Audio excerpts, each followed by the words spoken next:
wanted to cut me out so they could steal my show. A website called All About the Tea. He told All About the Tea that during the fight,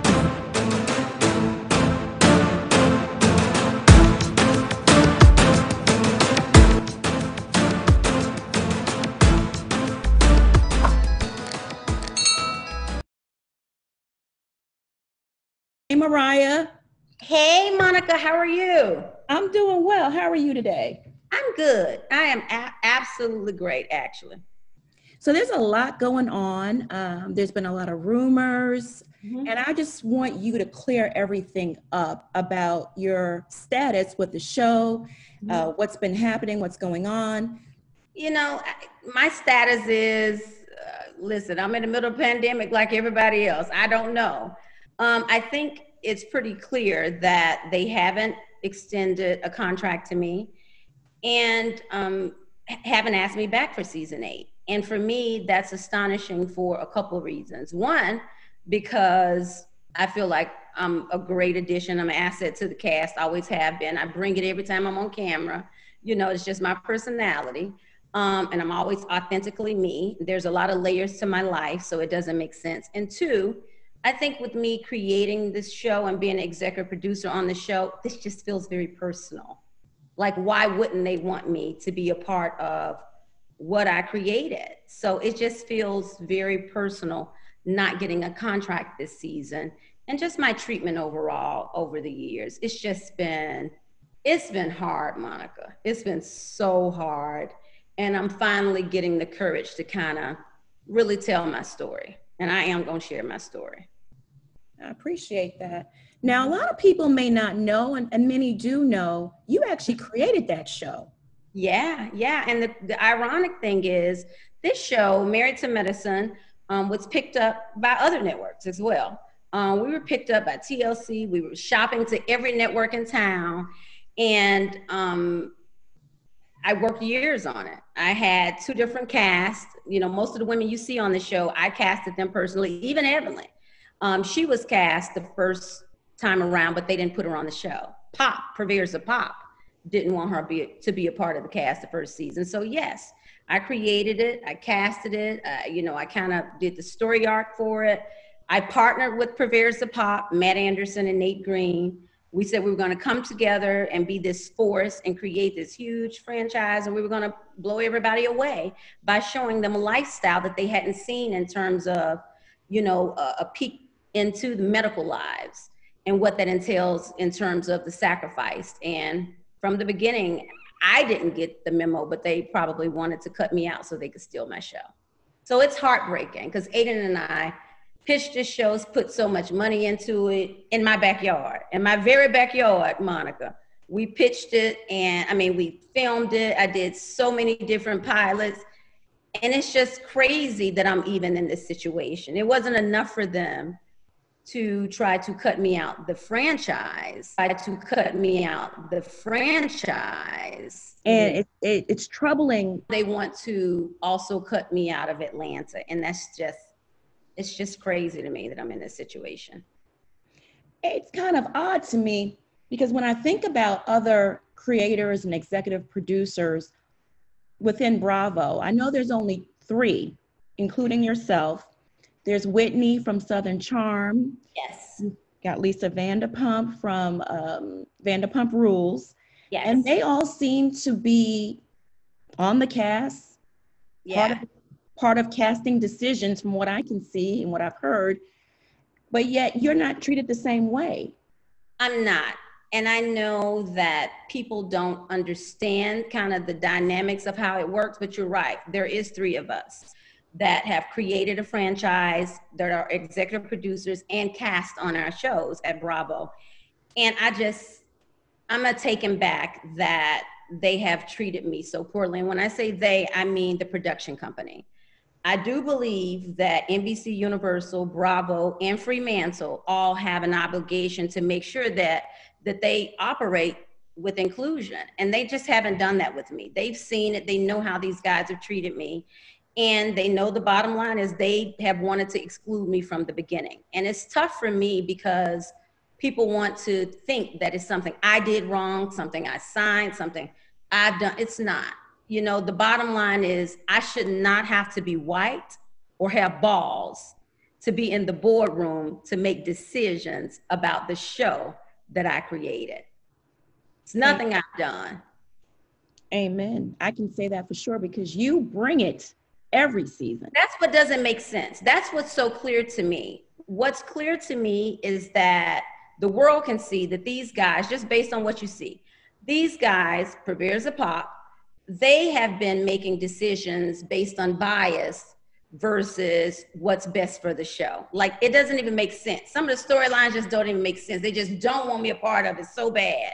They don't invite me to cash trips. They want the women to be so mad at me. Like, it's just, they just trying so hard. Since season 2, honestly, they've been trying to write me out the story.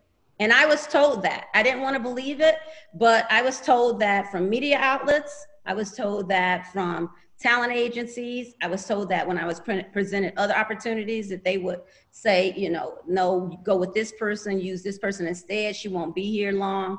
So their intention from day one was to push me out of a successful franchise that I created and shared with them. How is that possible? That makes no sense to me at all. I just don't even know how it's possible. And on top of that, you have a big backing from the fans. You're a fan favorite. I think that's one of the things they hate. And that, you know, and that's something that I feel blessed about, is that when you yourself and you just, you know, when you're authentic and you know, I think you have a good heart, people can just see it and sense it. And I never really had to put on, like, I just had a story to tell. I felt like Aiden and I, our family just had something unique that you don't see very often. And I think that's tough for them. You know, from the beginning, I was told that they didn't want to empower me. You know, that's what different attorneys would tell me and that kind of thing. They didn't want me to be a force on camera because of my role behind camera. But they can't control that. What God has for me is for me. I'll toast to that.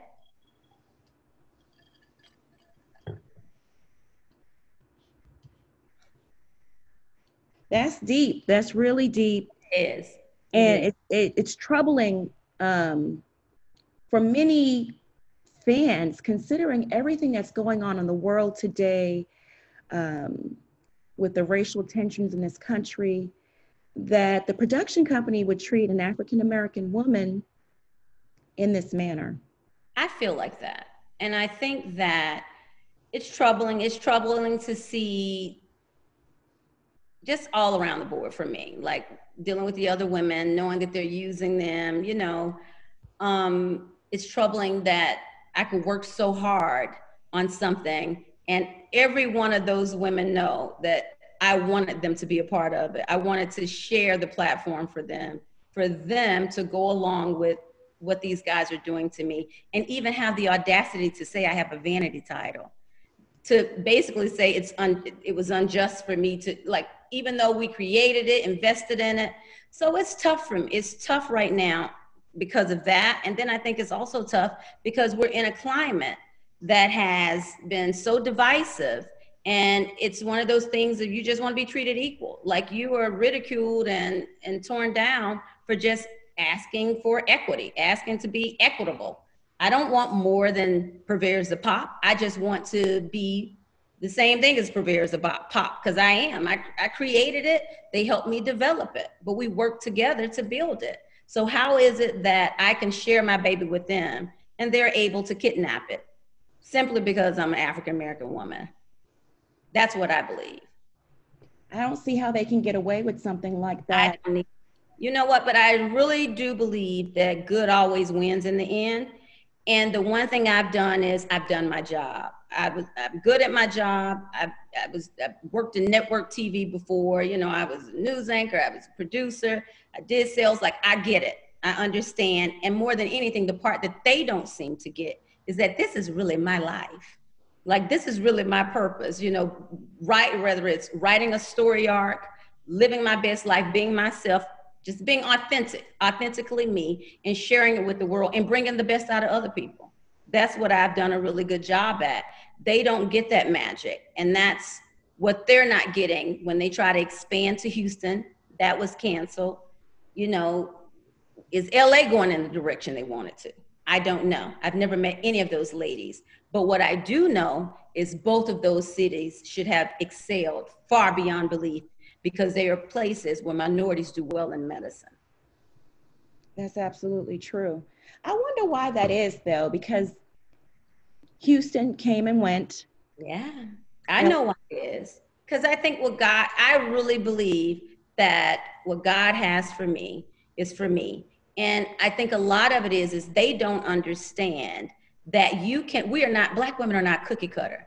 You can't just think you're gonna cut us out and make us all the same and duplicate it and just make another Mariah or make the show just like the one in Atlanta. It doesn't work like that. And the fact that they don't seem to get that is far-fetched to me. Yeah. It is, but they don't get that. Like even taking Atlanta to LA, like it's just two different vibes. Those ladies probably didn't even need help. You know what they needed? They needed the Miss Mariah Huq to go there and say, listen, ladies, this is what we're doing. We need to show them how the West Coast gets down, what you do in medicine, they don't even get it. Production doesn't even get it. It saddens me that white men think that they know Black culture's better than us, better than Black women. That's really what it is. And that's very disturbing on many levels, because like you said, you have that eye. You've been in this business for so long. You created Atlanta, which is a huge hit, and nothing after Atlanta has come even close to it. LA seems to be struggling a bit to take off. The ratings are very low. Yeah. I mean, if they had any common sense, they would include you at the table. And that's the part that they don't get. And I really truly believe, Monica, that until they do right by me, things are just not going to grow and the show's not going to excel to where it really truly could be. And that's hurtful, and it's disturbing to me to see someone just ruin something that could be so great, all for their personal biases towards me. Now tell me again for the fans, reiterate your status. What currently is happening with your contract? I haven't been extended a contract. So at this point, I could say that they don't want me back for season 8 because there should have been a contract. I don't believe that Purveyors of Pop want me back. I don't know, maybe I don't think it's anything that I've done. I just think they want to steal my show. So my status is watching my show be hijacked. That's my status. And have they given you any reason, any kind of communication?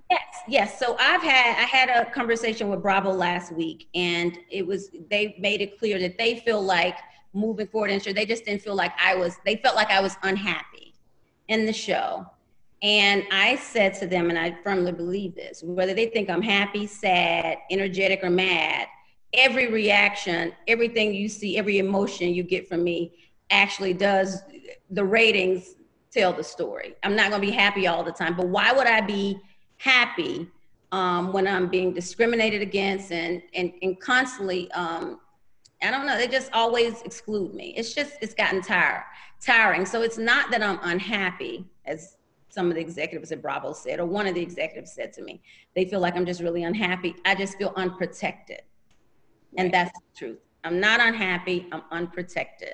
I feel like they have an obligation to create a space that's safe for everybody to work in. It's ridiculous, the hell those guys have put me through, whether it's because I'm Black, a woman, the EP, the creator, or my religion. I don't know, but everybody knows that they put me through hell on camera and off camera.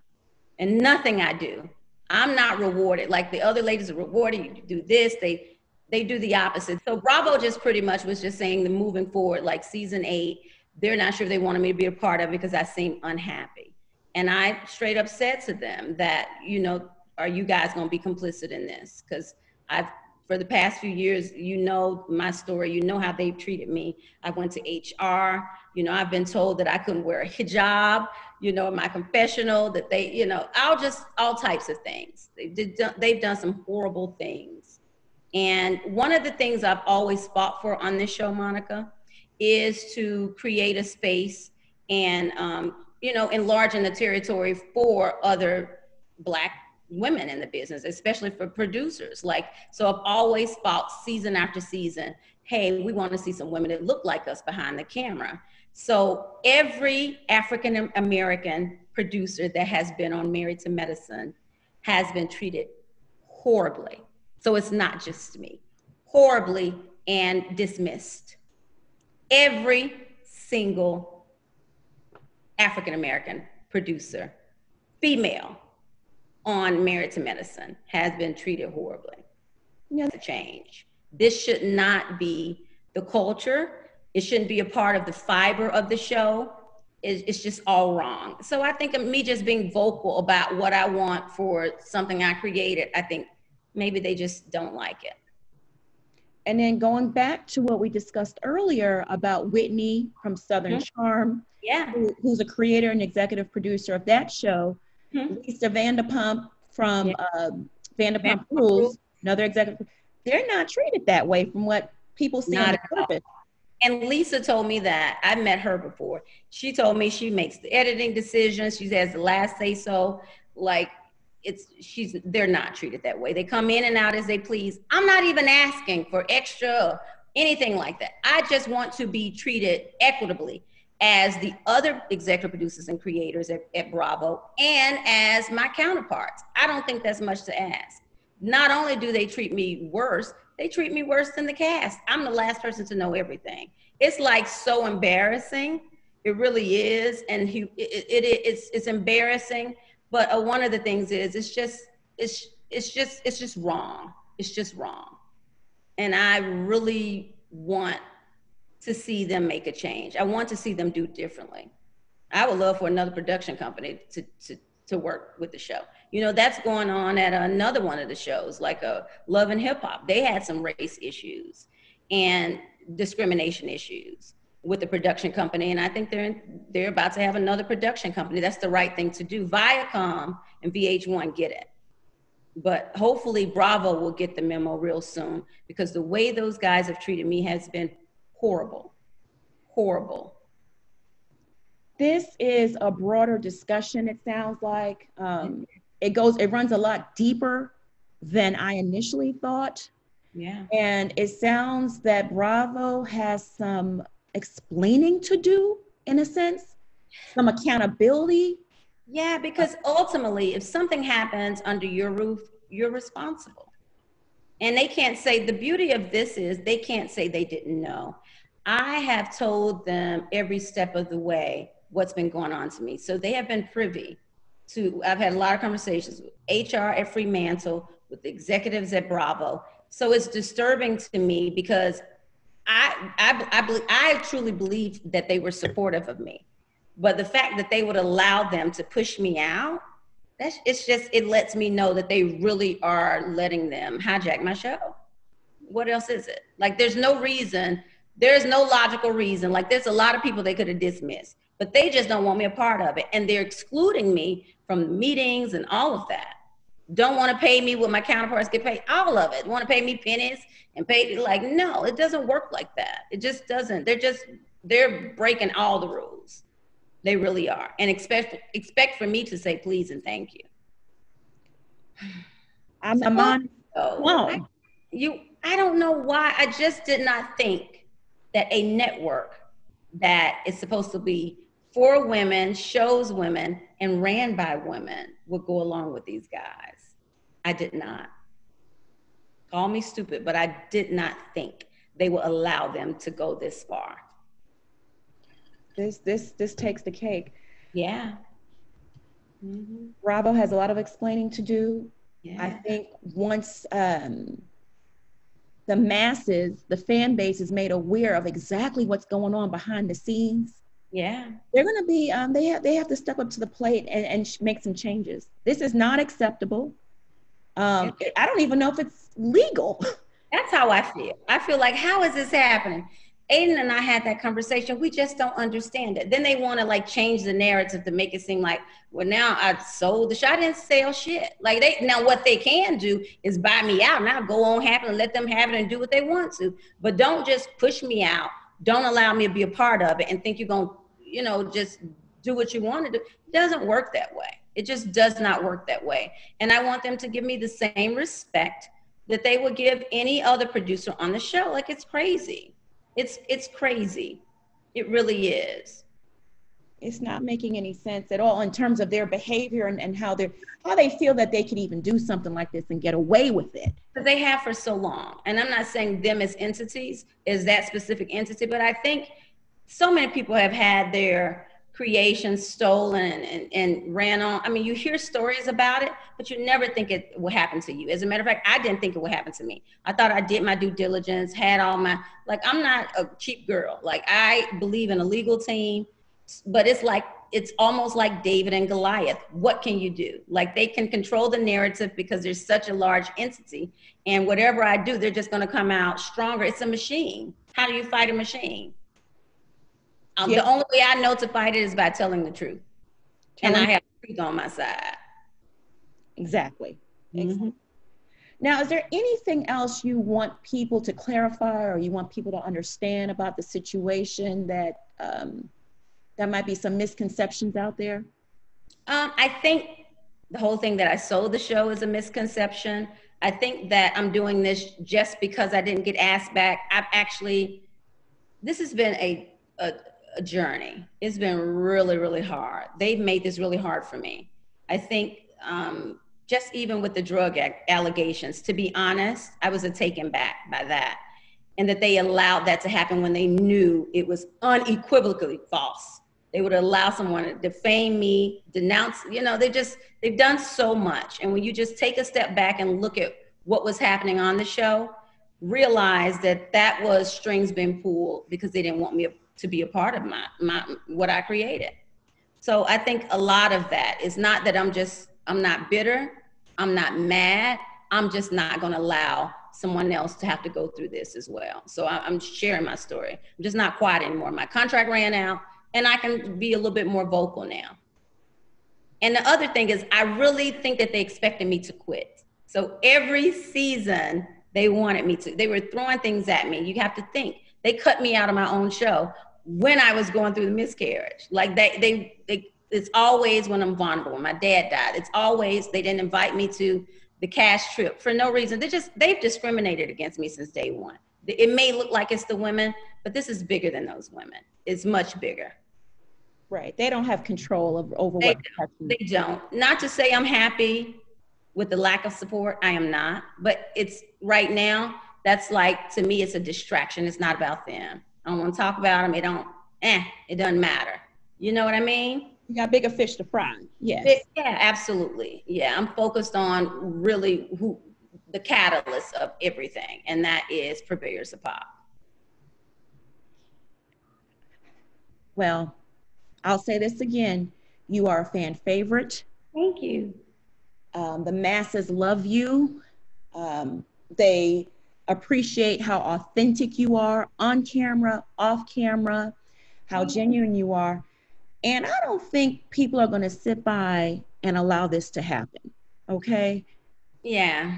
I hope not. I don't even know what I want out of this. I think for me, it was never to say, it's just really, I just always wanted to be treated equitably. And that's what I said. I just always wanted to be treated. Just treat me equal. Just give me an opportunity. I want them to make the effort that they make to exclude me, to include me. And I just do not think that there's much to ask. They just haven't done that. It doesn't even make any sense, them pushing me out, not allowing me to be a part of the decisions on something I created. All of it's just wrong. And what's the reason? I'm not hard to work with. I excel at my job. I'm always there. I don't understand. Now, you have cast members that are 4 hours late, but it's never been Miss Mariah, honey, because I come through. I do. Every single time I perform, and I excel at what I do. So, I just don't get it. Well, they have some explaining to do, because if they're treating Lisa Vanderpump, who's white, yeah, Whitney from Southern Charm, who's white, with respect, including them in casting decisions, including them in editing and so forth, they have to explain why they don't exclude you in the same thing. They have to explain. If they say like what the narrative they're trying to get people to say, feel like in the audience that I sold it, ask them, how much did I sell it for? Because I want this, I ain't seen a damn dime that I sold it for. I want it. I will sell it. Right. Been the case. They're just stealing it, if you ask me. Wow. Well, I thank you so much for being so open, so honest, clarifying things. And Thank you. Thank you. You have a great day. You too, Mom. Thank you. We'll catch up later, okay? Yeah.